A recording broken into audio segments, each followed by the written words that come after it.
I'm Josh Yentob from Appear Here, and I'll be your host today. For those of you that don't know Appear Here, we are the world's leading place to rent retail. You can think of us a bit like Airbnb for retail space. Our company mission is to create a world where anyone with an idea can find a space to make it happen. And that mission has never felt more relevant than it does today. And we want to do everything in our power to ensure that by anyone, we mean anyone. And that's really why we do these underground sessions or under lockdown sessions for our community. So tonight's topic will be exploring how to use stores to build brand awareness. In an age where hundreds of brands are launching online every week, how can yours stand out? And so during this masterclass, our panel of founders, marketeers, and creative directors will cover how they've used stores to build brand awareness, connect community, and grow their businesses. So I'm very lucky to have some amazing panelists with some unbelievable experience with regards to retail with us. And I'm just going to very quickly introduce them all before I get started. So first we have Sriya, who's the head of brand marketing at Catbird. Sriya leads the brand marketing team at Catbird, the semi-fine or demi-fine jewelry retailer and maker based in Brooklyn, New York. Since opening Catbird's flagship store in Williamsburg, the brand has established a cult following with fans including Emma Watson and Michelle Williams. And Catbird employs over 100 artisans in its Brooklyn studio, where they design and craft every piece of jewelry by hand. We love Catbird at Appear Here, so thank you very much for joining us. Next is Ian Gourley, who's the creative director of Barrows.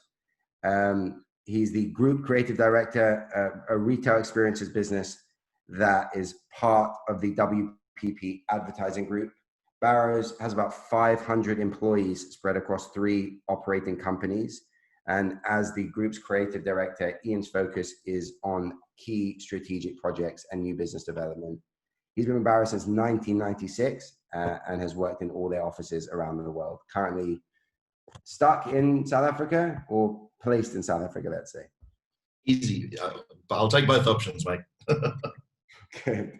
Next, we have Rebecca Morter, who's the founder of LDC, or Loan Design Club, the online marketplace, which through a series of global pop-up stores offers customers the chance to meet the designers behind the brands and discover unique products. Not only has LDC provided a new route to market for its independent designers, but also activation and excitement for otherwise empty retail spaces. Rebecca's purpose is to see that brands in Loan Design Club stores flourish and grow. With over 20 stores launched under her belt, she knows what she's doing in the retail space. Thank you for joining us, Rebecca. And finally, Malcolm Deere, who's a founder and creative director. So Malcolm's a multidisciplinary designer, art director, and founder of Manual NYC, a film photo and photo company based in New York. Malcolm has worked at companies like Nike, Cartwhip, Google, Dior, Alexander Wang, and the Whitney Museum, and a variety of high-level creative projects, and is currently joining us from Mexico. So we're all very jealous about that. Guys, thank you all so much for joining us. I feel very lucky to be speaking to you guys, and I know that the community will be grateful as well. I want to start by talking about the role of the store for all of you guys, and obviously for each one of you it will be different. But I'll start with Sriya. Can you tell us what the role of stores plays for Catbird? Yeah, so Catbird started very much as a retail first brand. We opened just a single store in Williamsburg, Brooklyn in 2004. It carried all sorts of things. And before it kind of pivoted in 2008, 2009 to predominantly e-commerce and our in-house jewelry. That was the core of the business, the heart of the business. But that all being said, I think in the last couple of years, we've really started to see retail as it's not just a marketplace or distribution channel. It's also marketing. It's advertising. It's a way to build trust with your customers, even if they're predominantly an online shopper. This idea that it's a real place, especially in jewelry, which is so emotional and can be such an important purchase, that the fact that we are a real place has really served us there. So yeah, we don't expect any of our first-time customers to leave having made a purchase, but we expect them to leave remembering how they felt when they were in the store, what they learned about the maker's process, the materials. And so in that sense, the stores have very much been advertising, marketing, and an educational tool. Amazing. And Rebecca, for you as well, I know that pop-ups play a really important role for LDC. Yeah, I mean, pop-ups are, before the pandemic anyway, were about 90% of our business, and 90% of our team. It was hugely important. We work with a lot of small emerging brands, independents, that often don't have or haven't had a retail presence physically at all. Or if they had, it's very small, or they've just done a couple of pop-ups. So, and what we've really found is it's really important for those small brands to have those physical customer touch points, a space for customers to come, to touch, to feel, to try the products before taking that step to purchase. It's very different seeing products online as it is to seeing them in person, especially if you've never heard of the brand or you're quite new, it's a new introduction. It builds brand credibility, it builds that loyalty and that relationship with customers that is so crucial and key. So for us, it's been absolutely crucial in our development and growth. And we find that for us, we kind of have two strains of brands. We have those brands that aren't ready yet to take their own space, or are too small, or the cost is too high, in which case they're looking at ways to try it out in a more kind of community-based environment with special support. And those are the brands we specialize in and help grow. On the other side, we find that we get a lot of brands that are looking to launch into new markets, and want to see what a certain market will be like for them. And because we pop up, it's quite easy to kind of understand the data, to look at where they might suit best the customer demographics, and help them launch in a specific location. Again, it's cost effective and it's easy to test the market. So for us, physical retail is absolutely crucial. And I don't see that changing hugely. I mean, we've definitely accelerated to a more digital future, but that physical retail is still going to play a very key, just a very different role in the future of shopping. Yeah, absolutely. And Malcolm, I know you come at it from a couple of different angles. Obviously, you're a creative director, but you have your own brand manual, which you've done some awesome pop-ups with us actually in New York. How important is physical retail for you? And yeah, like echoing what you guys just said, I think it's 100% crucial. I think physical retail it adds a whole nother layer of a brand when people can come in and interact with you and a brand in a physical space and kind of like see what you're really about. I think it takes the engagement to a whole nother level. So we love digital, obviously. I think we all have to at this day and age, but I always think that physical retail will trump digital. That's how I feel, 100%. Yeah, I mean, I can't help agreeing with you there. Yeah. Ian, from a different perspective, you work with tons of major brands from the concept side.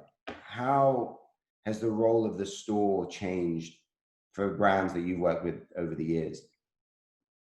It's an interesting question, Josh. It's not so much how has it changed, it's how has it manifested for them, what an important media channel this actually is. So dealing with all the brand teams, you're often dealing with the marketing teams as your initial point of contact, but the trade marketing teams and the customer teams handle the retail relationships. And the reason we've always placed so much emphasis on retail as a qualified and full-fledged media channel is because of the products and media the proximity to purchase. So when you're in a store, the ability to convert a shopper into a buyer is a huge opportunity. And for us, we've always focused on bringing the brand experiences to life in the store. That's how we position ourselves as a retail experiences company. And I think, the nice thing about stores as a media channel is that shoppers have already made the obvious decision to enter them in a purchase mindset. They wouldn't be cruising the stores they weren't close to a purchase. So the opportunity to convert them in that sort of space is absolutely huge. And I think with the rise of online, we've seen a fantastic resurgence of what I call entertainment in these stores, where storekeepers and store owners are forced to really put on a good show now, because the options of buying the product in so many other channels has risen. Therefore, retail needs to elevate the experience, and that's what we're starting to do a lot now. So it's been a great transition, the rise of online, and then COVID has just amplified the entire focus on retail as well as a channel. So a hugely exciting space going forward, and I agree with all the other speakers talking about the fact that this ain't going away quickly. It's here to stay for sure. Yeah, absolutely. I mean, speaking of experiences, Rebecca, for LDC, you guys have an extensive event and workshop program as part of your pop-ups. How do they contribute to community building, to the business itself? Yeah, I mean, I think kind of going with what Ian was saying, it's crucial. It's before the pandemic, we were very much focused on our retail space as being activations. The sales, that point of sale part is important. You need money to build a business, but there's a lot more to a physical space than just selling and just transactional. And the direction that retail is heading, or what customers want from brands, is experience. They want to be part of something. They want to be part of that community, and they want to come along that journey with you. They want to do workshops. They want to understand more than just the face value of a product. Where was it made? What are the materials? Who designed it? What was the inspiration? They want to go through that exhibition journey almost. And that's really important to what we do, focusing on that storytelling. Or, now we keep hearing about this idea of story living, and how, retail stores are going to be evolving even further, and how digital will play into that, this idea of a social store. So I think, for us, events are crucial, and having in-store customer touch points that aren't just kind of face value or financial, but spaces where customers can come and leave feedback, or they can explore a story of a product or something a little bit different. The pandemic has made it hard with our events. So for us, our signature pop-up was about 2 weeks. We really like short-term maximum impact. So we would go really hard, 2 weeks, and then we'd change location, change brands. It was very data-driven. The pandemic has changed a lot. And for us now, it's what is that evolution of those events? Right now, anyway, 6 people for a social gathering. We can't have the same kind of 100 people events, or even 20 or 50 that we used to have. So it's how can we shift that community engagement, and that the fact that customers want to be on a deeper level in with the brand. And for us, it's been taking that side of things much more digital, more fluid with the digital and social. But it's crucial. It gives the customer an opportunity to know who you are, to really engage with your story. It's one of the reasons why we bring the designers into our stores. We saw in the early days when I started doing this, I really noticed the impact that having the designer sell, or somebody very close to the business, having them on the shop floor, that impact was insane. Nobody has the passion and the drive and the excitement like the person who created the product. And you would see the customer light up. You'd see that relationship. It was incredible. The nostalgia of the person buying the piece and then following on Instagram, that whole journey became really important. So for us, we really built that into our business model. Not only is the return higher, sales are much higher, you've got the person who knows everything about the product, but you've got an experience you can't get online and you can't get on the high street. Boohoo's not going to be able to compete with that. And that's what makes independence so special, is that person, those people that have created those products, and that story and the journey and that passion that they put into it. Yeah, absolutely. I think that's the connection is really key, and it's such an important part of community. I mean, Sriya, you oversee community building for Catbird. Can you tell us what you guys do and why community is so important to Catbird? Yeah, I think one thing on community that I would start with is that the layout of the stores themselves, we're in Soho and we're on Bedford Avenue in Williamsburg. It's really high traffic. It's retail heavy. It's more, sort of big box retailers than it was when we started. But the actual design, the materials, the entryway, the layout of the stores, it all speaks to community in the sense that you're not rushed when you're in there. You are able to sit and mingle at like a sitting area. There's a try-on counter. You can interact with the jewelry. It's not too precious or fussy or behind a glass case. There's that interactive feel to it that kind of speaks to like slow commerce and community and a place to hang out. Touching on what Rebecca said a little bit with events as well, we were built before shutdown. We did have a pretty robust events calendar built out for Soho because we finally had the kind of space that allowed for activations and events. And I think there it's really about listening to what your customers are asking for and what they want. There's a constant feedback loop there with what they actually enjoy, what services they crave. So things like piercing happy hours with a piercer and a trusted partner of ours who's become like a familiar face at the store. That was really big for us. Our welded bracelets, where you're able to get a custom fit bracelet on. That's not something you can do online. That was another big one. Again, going off of the opportunity to meet with designers. One of our designers who we carry, she's so wonderful, Sophia Zakia. She does these tarot deck readings. They're incredible. We booked her to do kind of intimate sessions with customers at the store. It wasn't a trunk show model. It wasn't about selling her product, but it created such a memorable experience. And it spoke to what she kind of stands for and so much of her brand that those are people who will return to the site or to the store, wherever they are, and it'll evoke a feeling when they look at her pieces now. And so, there's been a lot there based directly on customer feedback. And I think that's the way to go. You don't want to just throw randomness at people. There's enough of that online with algorithms trying to guess what audience you fit into. So it's been nice to listen to the direct feedback there. And I think another thing on community I do want to touch on is your retail team, if they kind of feel like they're part of a community within the company and they're able to be part of these team building exercises, this culture, they're able to help concept and execute the events. They give direct feedback on the events. They're literally part of the community at Catbird. And I think that really translates to the feeling of community at the stores as well. Yeah, I'm sure. I want to touch a little bit on the idea of the permanence versus flexibility. So we always say it up here, when we talk about the importance of brands being in the right place at the right time for their customer, but moving on before the crowd gets bored. How important do you think it is for brands nowadays to have the ability to turn on and off stores? Ian, you were talking earlier about this shift between, from traditional retail to space as media. Do you think that's much more important for a brand today?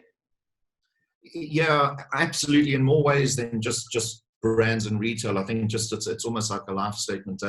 What's happening in parallel to this little panel session, as well as the World Retail Congress, is actually in play. Started yesterday, during today, and tomorrow. And the theme around that is high velocity retail. And they've actually got 3 sub-themes under that: agility, adaptability, and acceleration. And I really like the adaptability angle. I think that's quite a big one. We've been told to be agile for many, many years, and that I understand.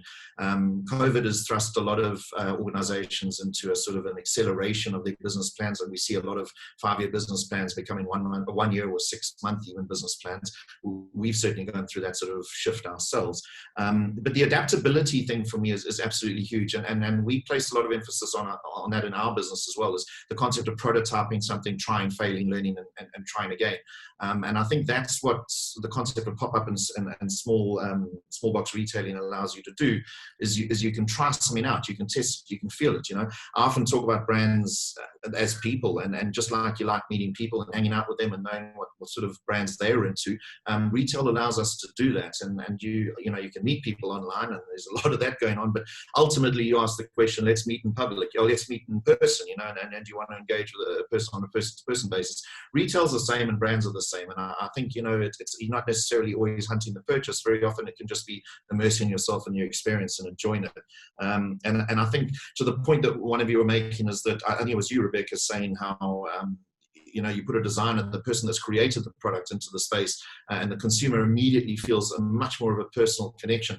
And it's interesting, in the retail space that we work in mass trade, so in deeply rural areas in India, Africa, Asia, Mexico, all over the show. And then you've got this on the other side of the spectrum, you've got this high street retail, but there's a definite parallel between. So in these tiny little almost pop-up stores in the middle of the mass trade, you've got the owner of the store selling the products on that particular store. You've got the same thing happening in the high end. And in the middle of the spectrum, you've got this pretty dull, amorphous kind of CPG space where it's all been driven by supply chain, all the soul's kind of been sucked out of that. So I find a lot of energy on the two sides of that spectrum, and I try and bring that energy into the center to reignite the big box retailing that we're involved with in the likes of Walmart and those sort of spaces. You can draw energy from the two sides, you know, and there's a lot of fun and a lot of inspiration in that, because you see raw entrepreneurship on both sides, you know. It's a very interesting spectrum. Well, there seems to be a consistent theme of human interaction and engagement here. And Malcolm, actually, when we spoke previously, you talked about stores being a great opportunity to create serendipitous moments, which I love. Can you tell us a little bit more about that, and you know, why this is the case for offline more so than it is online? Yeah, 100%. Yes, I think one thing that's always fascinated me about us opening our first shop last year was just, it was such a surprise every day, because human interaction, I wanted to see our customer, and I created a great relationship. We had a lot of repeat businesses, repeat customers, we had a lot of regulars, but the connections that would happen naturally and organically in the space were just amazing. Like, photographers would come in and they'd see their books on the shelves, and we would talk about their book and their work, and we'd set up a shoot or a project. And even like we had a party, a really big launch party with Carhartt Work in Progress in collaboration with the young photographer Johnny Penn, and the party was amazing. We had a line around the corner. We had a couple celebrities come out.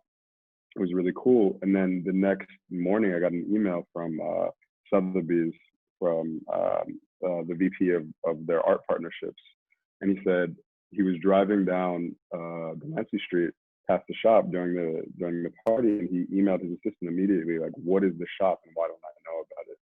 And from there, he got our contact information. And I think that's just such a unique situation that could only, I mean, not to say that, you know, it can't happen on Instagram, but I think like the impact of seeing retail and seeing what we were doing in the space is definitely something that motivated, you know, him to reach out. And we have a bunch of stories like that, of just like crazy serendipitous moments of someone noticing the shop or coming in and buying something, and that leading to a relationship down the road. Amazing. So, well, yeah, and just to add to that, I totally echo everything you've said, and that's one of the reasons I love physical retail so much. But and what we've really noticed is like what happens after that. You know, the customers will often want a WhatsApp, and then it's like having a friend. You know, it's like you're literally just WhatsApping all of these customers who treat you like a friend. If you've got new stuff, when's your next pop-up?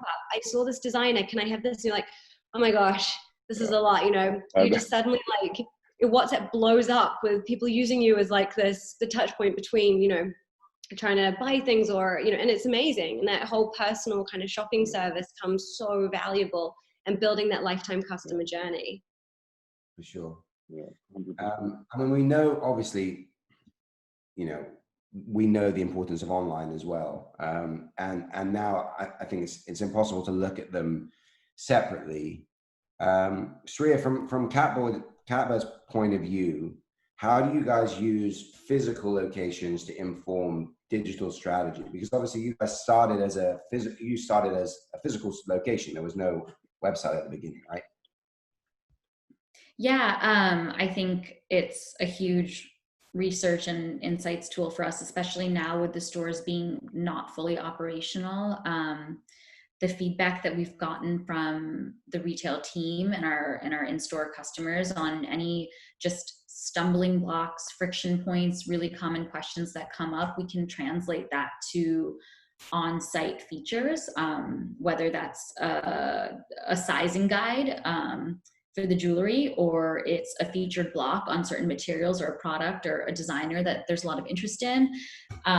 It's helped inform things on the email marketing side and with on-site features. I think there's also such an immersive experience that takes place at the stores, and we can kind of challenge our art department or our external UX and dev team with how do we translate that into our online services. While we're shut down, we're doing virtual appointments, we're doing one-on-one consultations, we have a home try-on kit. Where are there points there where we can have it be a little bit more tangible, a little bit more physical, or virtually together, as we've like been kind of throwing around at Catbird. It's little things. We'll send a travel candle out with our home try-on kit, and it makes it's the scent of the store. It like evokes the feeling of the store. So you get to like take your time, try on all the rings, light a candle. That's very Catbird. Or with the virtual appointments, things like the backdrop, the brand mood boards, or the way the store is laid out, some of those colors or some of that, those images or brand materials in the background, you literally feel like you are visiting the store, even if you've never been there, even if you've only experienced it online. So yeah, I think friction points, insights into that, and how to make it more immersive. The store has, even though they're not what they used to be before March right now, they've been hugely helpful to us in that true omni-channel experience that everyone's always talking about getting right. Yeah, for sure. And Rebecca, I mean, you've touched upon this a little bit, but you've previously spoken about how important it is for real-time feedback from customers in store, more because you've said there's a disparity between what maybe the designers and founders will think the customer will like to what they'll actually like, and especially for you when you're supporting independent designers and things like that, how do you go about collecting that feedback? Yeah, it's really important. And it's something that we find, another reason why we like the designers to be in store for at least a little bit of the time, or someone from the team that's very close to the brand. There's often a perception, especially, digitally you've got data, which is great, but there are some things data can't always tell you. You need physically to be with a customer and to be in front of them and to be able to ask questions that aren't potentially as easy to answer through statistics and digital data. And because of that, it's really important that we have our brands in there for a bit. It's quite common that a designer will think or will, create their customer persona, or they'll follow a digital customer persona, but it's often very different physically, or it's often actually can be much better or more rewarding. A customer that can come and visit in person. There's often a disparity between who they think their customer is, and then just people watching and just speaking to customers and just telling their story, finding out a little bit more information. It can really help shape a business in a more lean and organic way, as opposed to just being digital, or just guessing a lot of the time, which we do find. It's hard. It's one of the biggest challenges to understand your customer, and to give them exactly what they want. And as designers, especially very creative designers, it's very easy to get caught up in that inspiration and your, the vision for a collection. But really thinking, but what is my customer telling me? What styles, pieces, materials, what are they interested in? Because at the end of the day, it's not a hobby, it's a business. And you're asking someone to part with cold, hard cash that they've earned for your pieces. And if you're a new brand, it's really challenging when no one knows who you are. Yeah. So we find it crucial that the brands are there to have those conversations and to learn. It's as much about making sales as it is about brand awareness, as it is about valuable customer feedback that will help them inform their business going forward and ensure that they can build a business that is lean, sustainable, and organic, and is listening and responding to what customers want. Absolutely. Absolutely. And then, with regards to online strategy, is it something you need to think about first? Like Ian, when you are working with brands, is it now something that they go, how do we drive traffic online? Do you consider it in the design process? Yeah, absolutely. I mean, we've always been very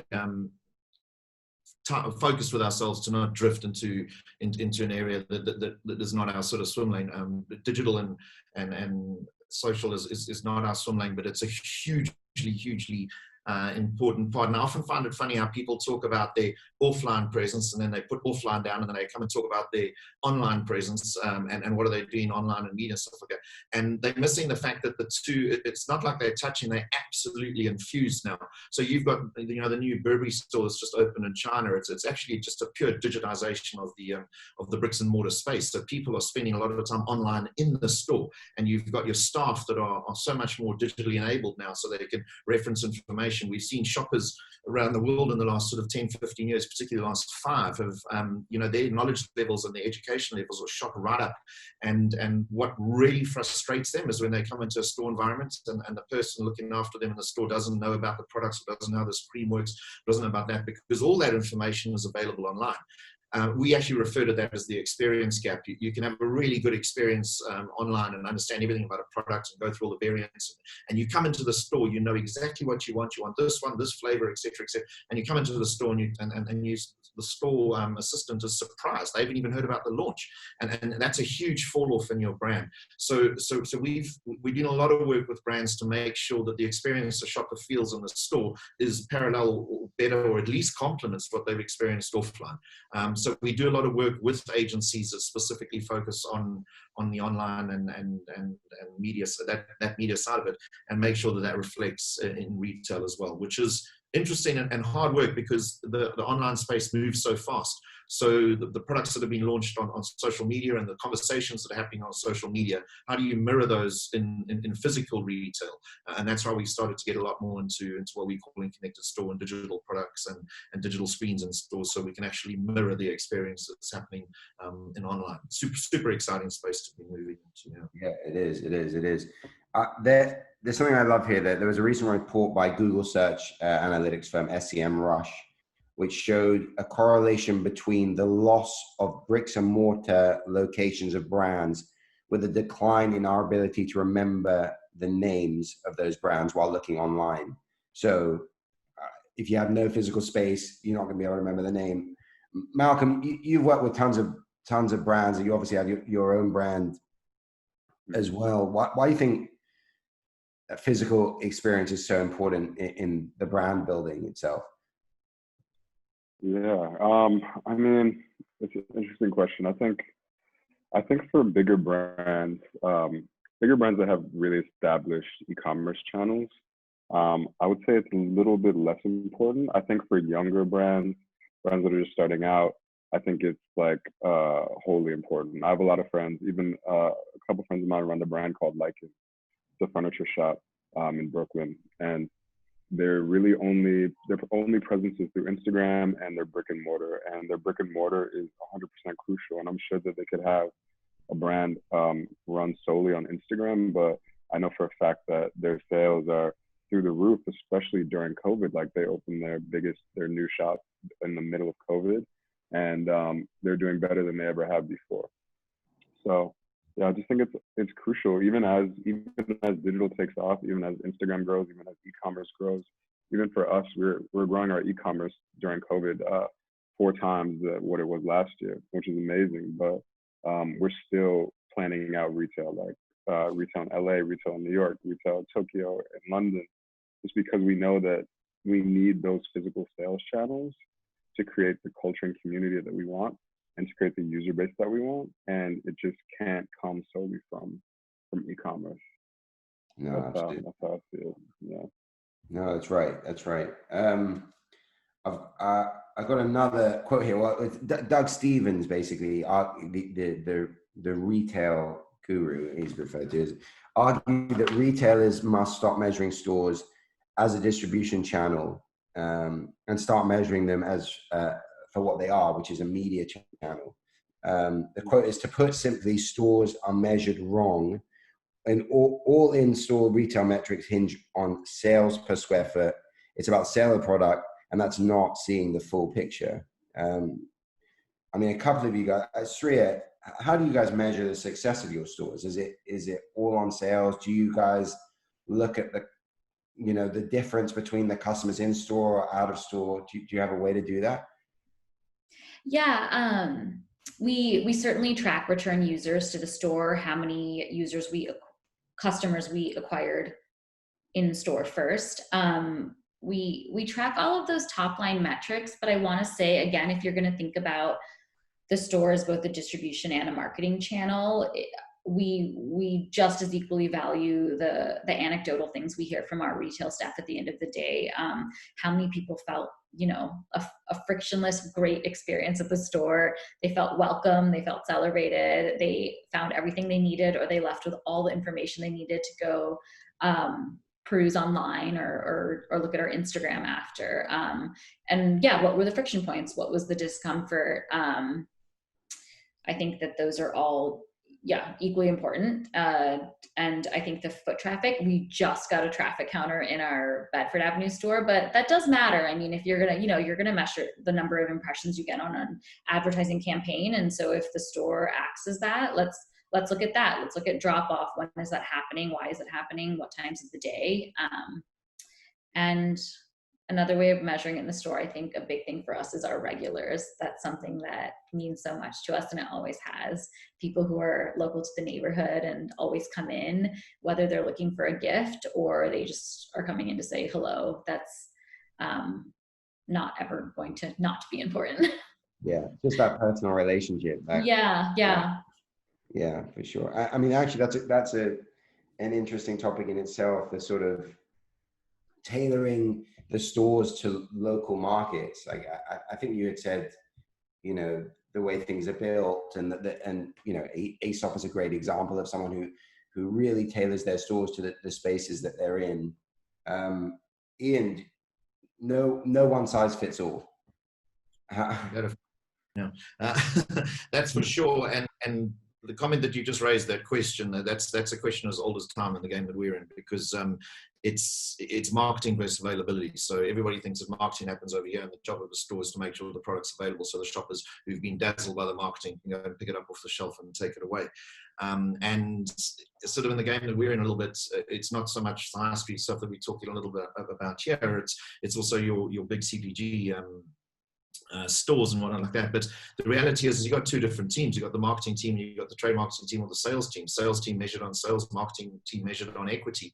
And I often joke about this when I'm meeting chief marketing officers or chief customer officers. I encourage them to change their KPIs. Like if the chief customer officer was measured on equity and the chief marketing officer was measured on sales, a lot of the problems would go away, because they would start looking at the store as a proper media channel and start understanding that you can build equity in the store.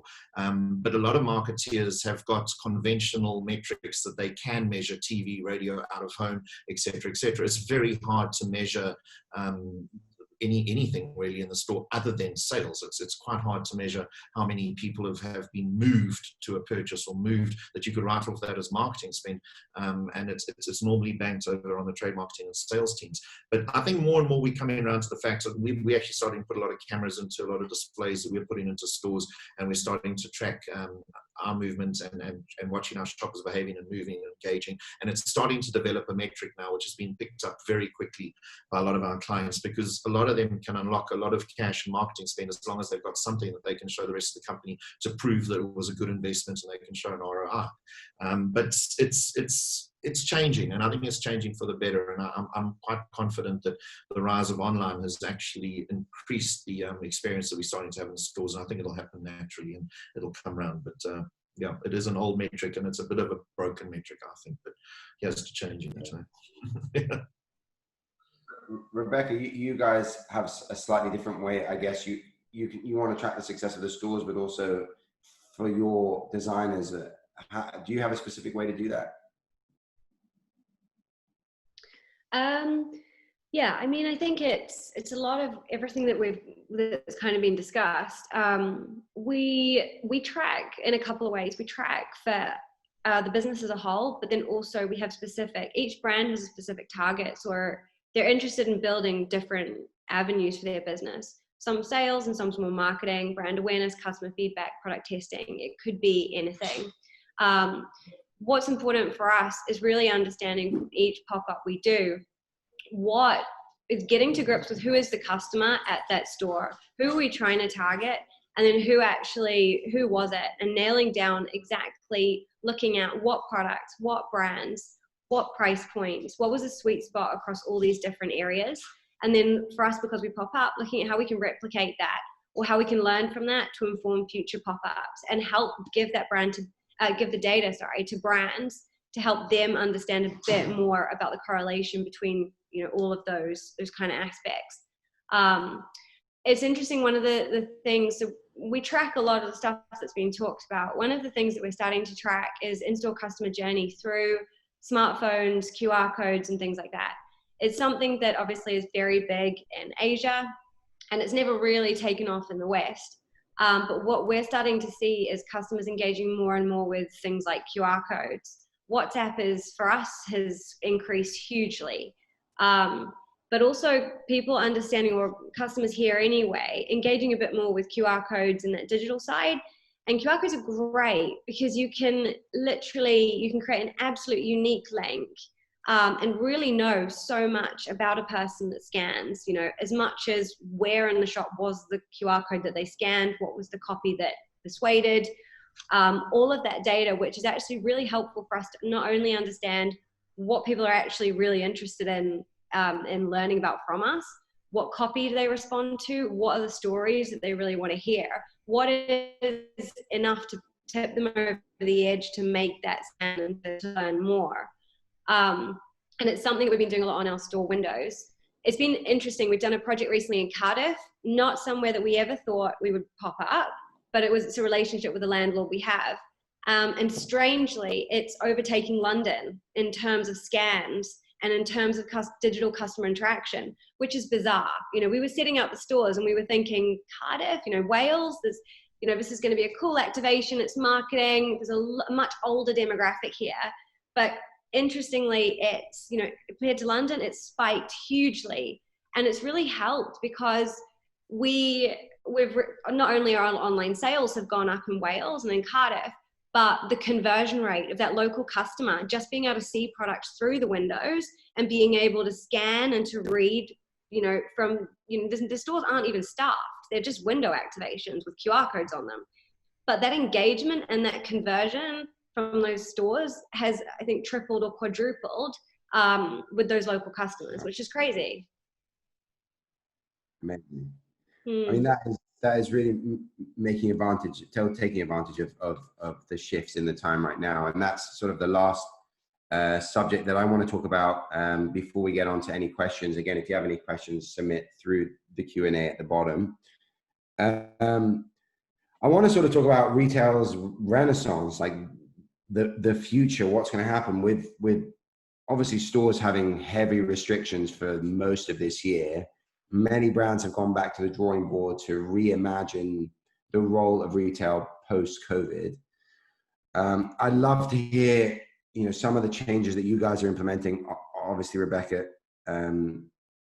you just mentioned some there.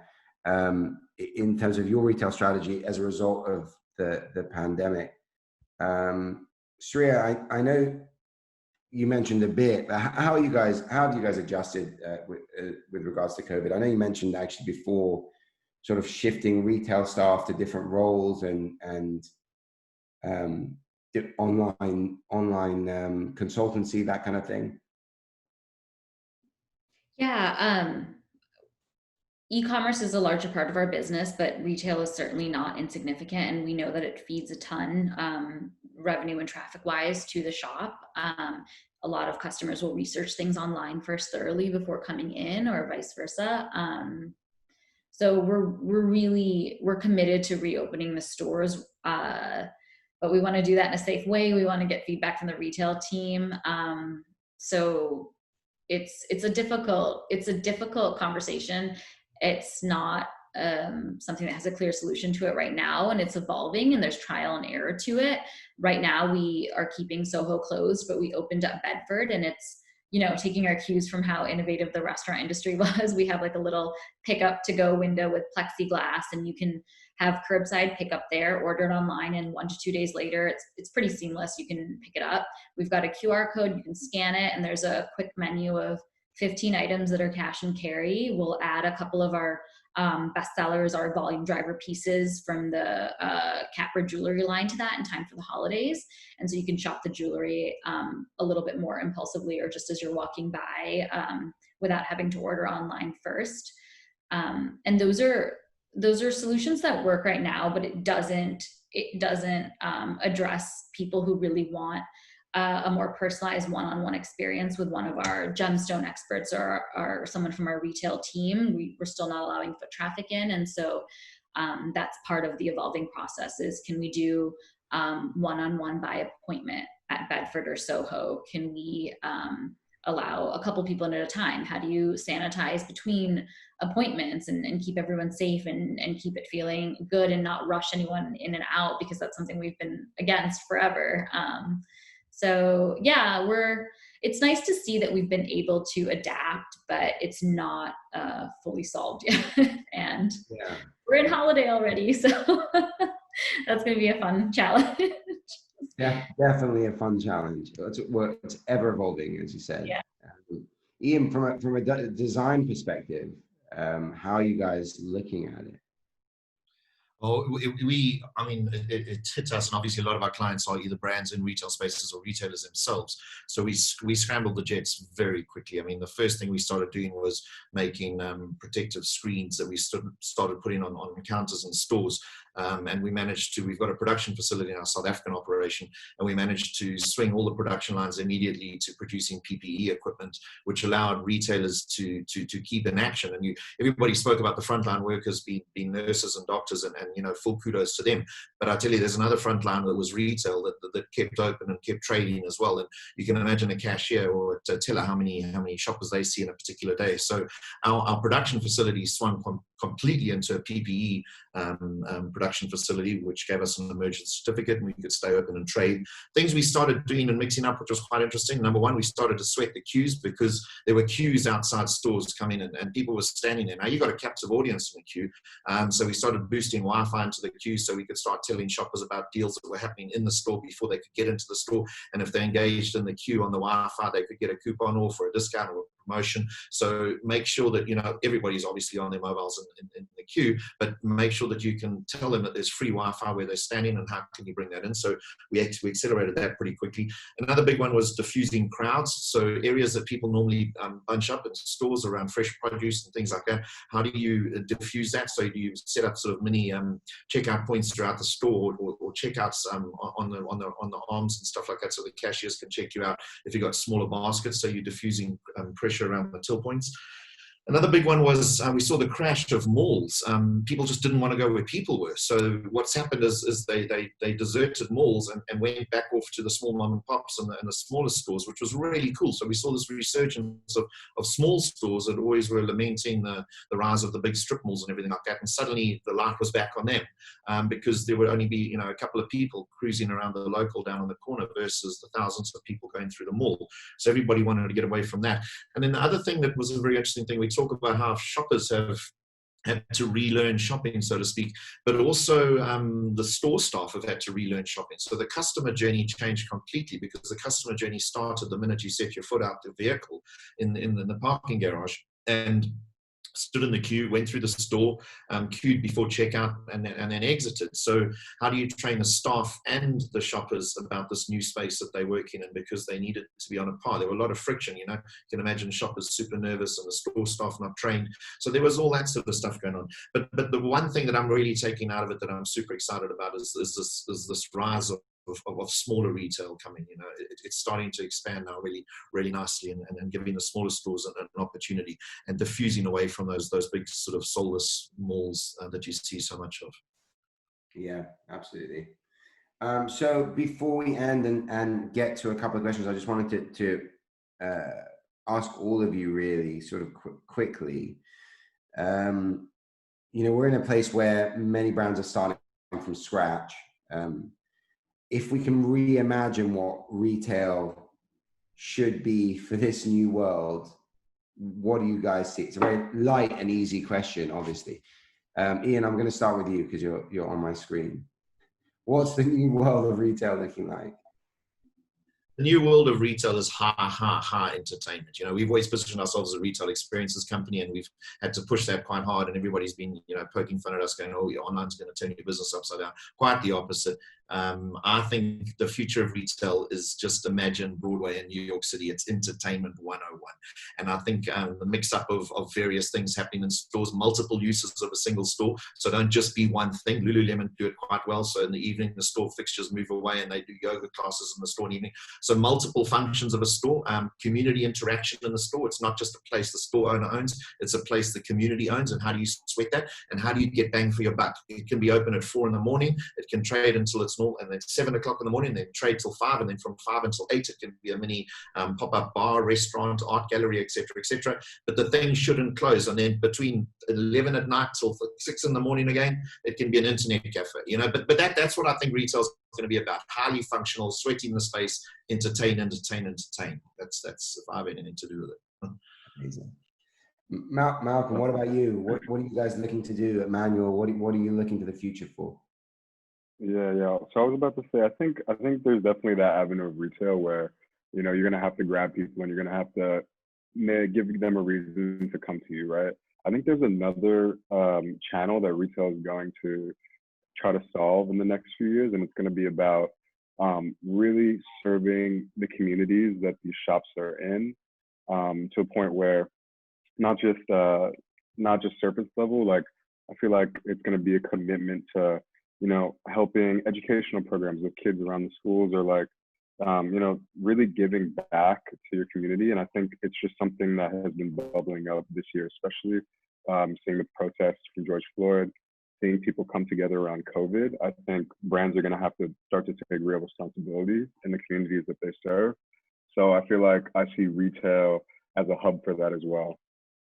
So for our shop that we're planning on in LA, we're already planning out a bunch of ways that we can interact with, you know, schools in the area, youth programs in the area, getting kids into photography, even like food banks in Los Angeles, like how we can set up monthly donations. And yeah, I see retail as ever evolving community spaces, especially for smaller brands that really want to have an impact in space around them. So I completely agree. I love that. Do you guys, Rebecca, Sriya, do you want to add anything? Yeah, I mean, I think everything's kind of been touched on. I would just add, I just think this idea of theater, you know, retail is going to be like theater for people. It's going to be, and I think the relationship that we have shopping is really going to change. What we're starting to see already, and where I think it's going to go deeper, is we're going to see much more infrequent attendance of shoppers, but a much more in-depth experience. So as opposed to browsing or just to popping in, it's going to be, you know, your sales associates, you know, your touch point in the store, you're going to WhatsApp, you're going to want an appointment, you're going to want certain pieces that are there ready. You're going to want to spend time there, and you're going to want to feel special, and you're going to want it to be a whole shebang. So it's going to be less visits, but more money spent in those visits, and better relationships built, better conversation, and a much more personal experience through digital and physical. Yeah, absolutely. I think before we run out of time, I'll just go to a couple of questions that we have. And one of them, I think this is probably for Sriya or Malcolm, which is, what tips can you offer with regards to collaborating with other businesses to enhance the pop-up experience? Sriya, do you guys, I'm sure have worked with different brands and different partners in your space. I mean, they give the example here of, Samantha gives the example of a clothing store collaborating with a food vendor. Yeah, definitely. More so than bringing other brands to our shop, we've actually really utilized this for going out west more. LA, San Francisco are our secondary markets, our second biggest markets. We've done a lot of shop-in-shop experiences with like-minded brands like Outdoor Voices or Reformation. And it's all been for the cross-promotional element of it, just who can we bring into their store and introduce to their brand and likewise. And so that's something that's really been useful to us with a limited marketing budget. Catbird also has a pretty highly engaged social media following. And so working with vendors, again, on a cross-promotional basis, or you know, everyone's kind of open to negotiating on terms or a budget. Like just have conversations about that, about what you're working with, and yeah, I think that always serves you. Yeah. Malcolm, how important is collaboration for you? Yeah, I mean, collaboration was like 100% crucial to the success of our pop-up shop. Like right when we made the decision to do it and go full throttle, immediately like I started setting up meetings with Nike, Carhartt, the Standard Hotel, really whoever I could. That was like cultural, some culturally similar to our brand. So, and I think our collaborations that we launched in the pop-up were the biggest days of revenue for us. So I think if you're going into doing a pop-up, I think plan out collaborations, reach out to your network, and just create special moments for people. You know, a pop-up is a special moment in and of itself, but I think creating like little key pillars that you can have along your timeline just really increases awareness and revenue along the way. Amazing. Yeah, I would just add to that really quickly. Collaboration is so important, and it's such a great way to build network. Cross marketing, you know, if you've got a similar customer audience, it's such an incredible way to build your, you know, to build that customer, to build your network fast and engaged, because customers will cross over and they'll want to cross over. And that's, you know, I really hate, a lot of people are like, oh, but it's competition. It really isn't, especially if you get those alignments right and you do it right. It's so powerful, and it's one of the most powerful ways to grow your digital and your physical networks and audiences. I 100% am behind collaboration. I think I'm sadly we've run out of time, so I'm going to end it there, and it's on a beautiful note, which is work together, collaborate. I feel very inspired by physical retail right now. It doesn't feel like a pandemic is going to stop you guys, and I don't think it should. I think that physical retail is going to have an amazing, very exciting part to play in retail over the next couple of years, and we're very grateful for you guys for sharing your thoughts to our community and for giving your time. So thank you very much.